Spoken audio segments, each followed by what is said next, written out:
এই ভ্যান। হ্যাঁ madam. Madam কোথায় যাবেন? বেলফুলিয়া যাবে? যাবো ম্যাডাম, উঠুন। এতবার ফোন করছো কেন? দেখছো না আমি ফোন কেটে দিচ্ছি, রাখো ফোন। ম্যাডাম আপনাকে দেখে খুব বিরক্ত মনে হচ্ছে, কোনো সমস্যা? হ্যাঁ সমস্যা, তাতে তোমার কি? ভ্যান চালাচ্ছ, ভ্যান চালাও। কি হয়েছে? বললাম তো আমার আর গাড়ি লাগবে না, রাখো। ব্যাস এখানে রাখো। হ্যাঁ হ্যাঁ ভাড়া কত হয়েছে তোমার? ম্যাডাম 30 টাকা। 30 টাকা? আচ্ছা এ নাও টাকা। ম্যাডাম 500 টাকা আমার কাছে তো খুচরা নেই। আচ্ছা দাঁড়াও দেখি আমার কাছে আছে কিনা। না, আমার কাছেও নাই। এই টাকাটা তুমি পুরো রেখে দাও, এই রোদের মধ্যে কষ্ট করে পৌঁছে দিলে। না না ম্যাডাম, কিভাবে সম্ভব?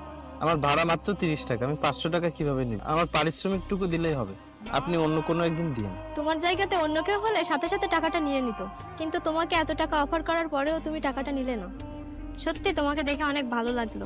ম্যাডাম আমি সৎ পথে পরিশ্রম করে টাকা উপার্জন করি, হয়তো আমার উপার্জন খুব কম, কিন্তু এতে আমি অনেক খুশি। যেটা করি সৎ পথে করি। আর এই 500 টাকা উপার্জন করতে আমার 2 থেকে 3 দিন সময় লেগে যাবে। আসলেই তুমি অনেক ব্যতিক্রম। তোমার সাথে কথা বলে অনেক ভালো লাগলো। আচ্ছা কাল আমি দেখা করে তোমার টাকাটা দিয়ে দেবো।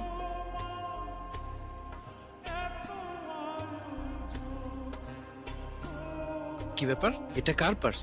আচ্ছা এটা তো ওই ম্যাডামের হাতে দেখেছিলাম, এটা ওনারই হবে, কিন্তু এটা ফেরত দিব কিভাবে? একটা কাজ করি, ম্যাডামকে যেখানে নামিয়ে দিয়েছিলাম সেখানে গিয়ে খুঁজি, যদি পাই। এখানেও তো ম্যাডামকে পাচ্ছি না, কোথায় যে পাই? আর কতক্ষণ দাঁড়িয়ে থাকবো এভাবে? থাক, কাল দেখা হলে দিয়ে দেবো, এখন যাই।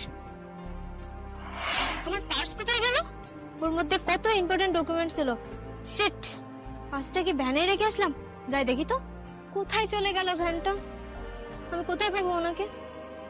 দেখি তো এদিকে পাই কিনা।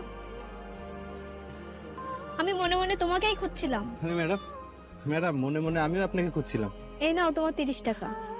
আচ্ছা শোনো না, কাল তোমার ভ্যান থেকে নামার পরে আমি আমার মানি পাসটা খুঁজে পাচ্ছি না। ওর মধ্যে কত ইম্পর্টেন্ট ডকুমেন্ট ছিল আমার, কি যে বিপদে পড়েছি। ম্যাডাম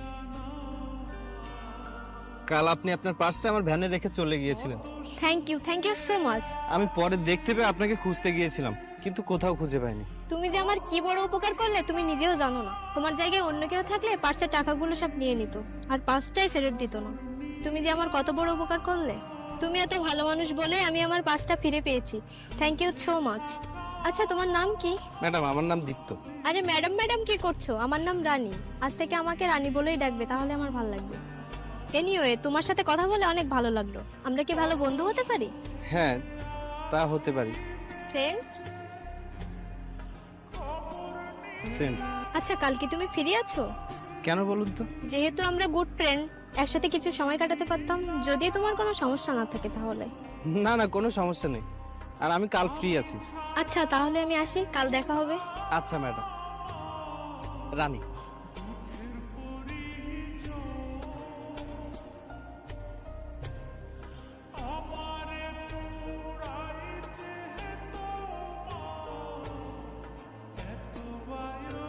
সরি একটু দেরি হয়ে গেল। আসলে রান্নাটা আমার নিজেরই করতে হয়, তাই রান্না করে খেয়ে আসতে একটু দেরি হয়ে গেল। ইটস ওকে, চলো। আচ্ছা তুমি নিজের খাবার নিজে রান্না করে খেয়ে আসতে বললে যে, তোমার বাড়িতে কেউ নেই?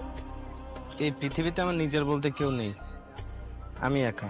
এভাবে বলতে হয় না, কিন্তু বন্ধু বান্ধব তো আছে। গরিবের আবার বন্ধু বান্ধব, জানোই তো, টাকা না থাকলে কেউ পাশে থাকে না। আমার কাছে কোনো টাকা নেই, তাই আমার কোনো বন্ধু বান্ধব নেই। কে বলেছে নেই? আমি আছি না, আমরা খুব ভালো বন্ধু। আর এমন বলবে না, ঠিক আছে? চলো।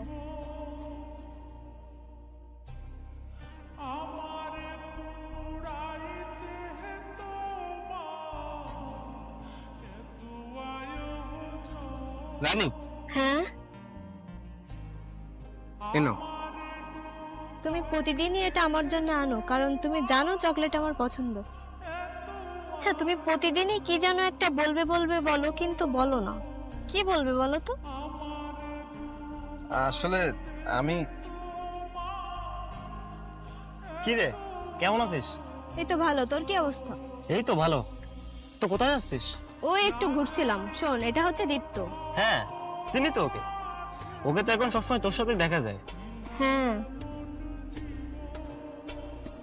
হ্যাঁ মা, আমি এখনই আসছি। মা ফোন করেছিল, আমাকে এখনই বাড়ি যেতে হবে। আচ্ছা ঠিক আছে, বাড়িতে পৌঁছে আমাকে একটা কল করো, সাবধানে যেও। আচ্ছা, আসি রে। আচ্ছা, তুমি তোর বন্ধু, একটা কথা বলবো তোমায়? হ্যাঁ বলো। ওর আর আমার বন্ধুত্বটা অনেকদিন হয়ে গেল, আর এই বন্ধুত্ব থেকে ওর প্রতি একটা অদ্ভুত ভালো লাগা তৈরি হয়ে গেছে। আমি আমি ওকে ভালোবেসে ফেলেছি, খুব ভালোবেসে ফেলেছি, কিন্তু কিভাবে যে ওকে বলবো আমি বুঝে উঠতে পারছি না। তুমি তোর বন্ধু, তুমি যদি ওকে একটু বলে দিতে। আরে তুমি চিন্তা করো না, আমি ওকে বলে দিচ্ছি। আর শত হলেও আমি একটা ছেলে, তোমার ফিলিংসটা বা কষ্টটা আমি বুঝি, আমি ওকে বলে দিচ্ছি।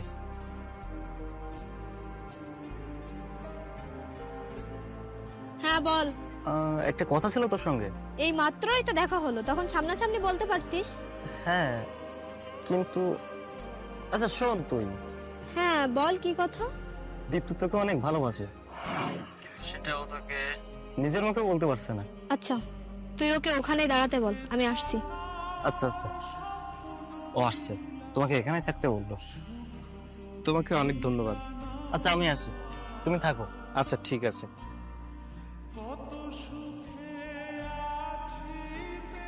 তুমি সাগরকে কি বলেছো? আসলে একদম ন্যাকামি করবে না, যা বলার সোজাসুজি বলো। আসলে রানী, তোমার আমার বন্ধুত্বটা অনেক দিনের, আমরা একে অপরকে খুব ভালোভাবে চিনি, আর একসাথে পথ চলতে চলতে তোমার প্রতি একটা ভালো লাগা তৈরি হয়ে গেছে। সত্যি কথা বলতে আমি তোমাকে ভালোবেসে ফেলেছি। এই চটটা আরো অনেক আগেই মারা উচিত ছিল, তাহলে আজ আমার এই দিনটা দেখতে হতো না। কুকুরকে লাই দিলে যেমন মাথা ওঠে, ঠিক তোর ক্ষেত্রেও তাই হয়েছে। তোর সাথে বন্ধুত্ব করেছে, এটাই তোর ভাগ্য। এসেছে আমাকে ভালোবাসতে, ভিখারি কোথাকার। তুই তোর নিজের লেভেলের কাউকে গিয়ে ভালোবাসার কথা বল, আমাকে না। তোর আর আমার মধ্যে আকাশ পাতাল তফাৎ। আজকের পর তোর এই মুখ আমাকে আর দেখাবি না, ভিখারি কোথাকার।